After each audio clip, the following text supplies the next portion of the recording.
Alam mo ba? Ikaw ba yung klase ng partner na kapag nag-uumpisa pa lang ang isang relasyon, lagi mong gustong magmukhang perfect sa harap ng iyong boyfriend o girlfriend? Yung tipong dapat lagi kang mabango at laging naka-OOTD. Pero ang tanong, narating mo na ba yung level kung saan komportable na kayong magkasama kahit wala pang ligo maghapon, amoy tulog, at nakasuot ng butas-butas na pambahay? Sa mundo kasi ng mga Gen Z at Millennials, ang tawag pala sa level na ito ay Goblin Intimacy. Pinagsamang salita ng goblin o duwende at intimacy o pagiging malapit sa isa't isa. Ayon sa mga psychologist, ang goblin intimacy ang isa sa pinakamataas na level ng emotional security at vulnerability.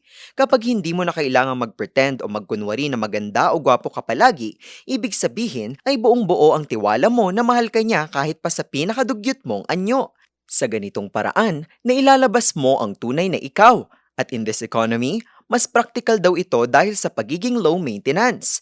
Pero sa kabilang banda, maaari rin itong ma-interpret ng iyong partner na senyalis ng katamaran, kaya naman dapat mag-effort kahit paminsan-minsan lang kahit sa mga simpleng bagay. At syempre, dapat pag-usapan din kung ano ang ilang bagay na pwedeng baguhin sa iyong sarili kung hindi komportable rito ang iyong partner. Kaya sa susunod na makipag-date ka sa bahay, tapos nakasuot ka lang ng lumang high school t-shirt, huwag kang mahiya. Sign yan na abot langit na ang inyong goblin intimacy. May trivia ba kayong nais malaman? I-comment na yan at ito ay aming aalamin. Ngayon, alam mo na!